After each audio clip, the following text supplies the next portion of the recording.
իմ մասին չեմ ուզում պատմեմ, ուզում եմ պարզապես ասել, վերահաստատել մի քանի բան։ Եվրոպական միությունում իրականում չասեմ բոլորը,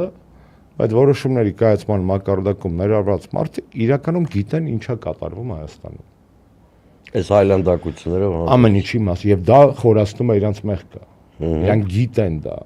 Իրանք շատ լավ հասկանում են, գիտեն եւ ընդդիմության եւ մնացած բանի շնորհիվ գիտեն դեսպանատների աշխատանքի շնորհիվ հատուկ ծառայություններ, իրանք գիտեն իրականությունը։ Իրանք գիտեն, որ քանի հայ ժողովուրդը համակերպված է այս քաղաքական կոնֆիգուրացիայի հետ, այսինքն երբ որ իրանց ներկայացնում է մեզ բոլորիս ներկայացնում է այդ մարդը, իդեմս Նիկոլի, իրանք ունեն ոսկե պատուհան բրթելու առաջ իրանց շահերը։ Այդ նույն Եվրոպական միությունը 21 թվականին 44 օրյա պատերազմից հետո առաջին իսկ իր անվտանգային զեկույցներում արտաքին քաղաքականության անվտանգային եւ այլն Եվրոպարլամենտի բանում ռիփորտներում գրած է, որ Ադրբեջանին եւ Թուրքիային պետք է կանչել պատասխանատվության ռազմական հանցագործությունների համար, որ պետք է հետաքննել մերձավոր արևելքից այդ մեր բաների գրոհայինների այդ բարձկանների բերելը, որ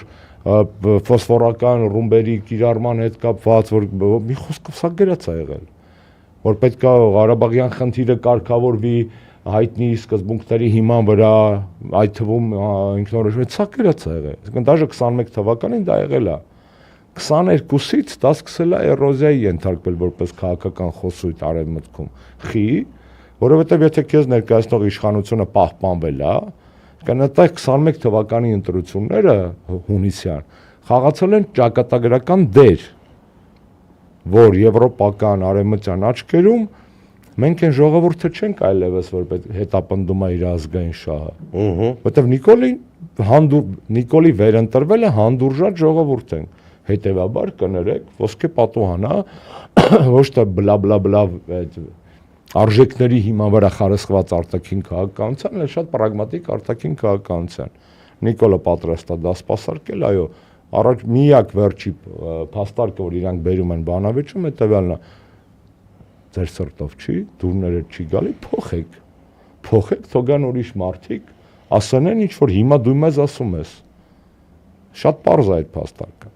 Երկրորդը իրանք ամեն ինչ անելու են։ Այս փաստարկի մասով, երբ որ իրանք 21-ից как бы մինչև 26 խոսում են, ֆիքսենք, հա, որ այն ծրագիրը, որով ընտրարշավի էր գնում Նիկոլը 21 թվականին, լրիվ այլ բանի մասին էր։ Բայց մեկը պարտված ղեկավար էր, մեկը քաղաքական։ Հա, բայց ինքը ասում էր, ես տվեք ինձ շանս սաղ պահեմ։ Ճիշտ ես։ Դզեմ, ես ունեմ ճանապարհային քարտեզ, հիշում եք ինքը ներկայացնում էր իր ճանապարհային քարտեզ։ Դա հարցակալի։ Կներես այս ռալիվոյ խաղը խաղանք միջև վերջ։ Թող մեր ռալիվոյ խաղը սալնի։ Համաձայն։ Դու տալիս ես այդ կոնտրարգումենտը։ Ես քեզ ասում եմ հետևյալը։ Բայց դուք իմացաք, չէ՞ որ ինքը հրաժարվում է իր ծրագրից։ Այո, որտեղ ինքը ելավ ազգային ժողովում, ասեց 22-ի օգոստոս, որ պետքա նշաձող ապրիլի 14-ին նշաձողի չստելը ո՞րն է։ Հետո դրանից հետո հիմա ես բերում եմ իմ կոնտրարգումենտը։ Մի րոպե, միջև Պրագա, ես բերում եմ իմ կոնտրարգումենտը, սկսեց շարժում։ Մարդկանց վրա սկսեցին կրակել,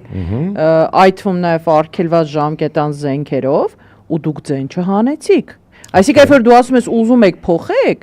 հայ հասարակությունը մի քանի փորձ դրա արել է։ Այդ մարդկանց վրա հանել են, սկսել են կրակել, ու դուք ձեն չեք հանել։ Այդ արդեն մտնում ենք իրանց ցինիկության դաշտ, դա պրագմատիզմն է։ Եթե դու չես կարողացել հաղթել, կներես, դու չես գրում պատմությունը։ Okay։ Այս ակնհայտ է։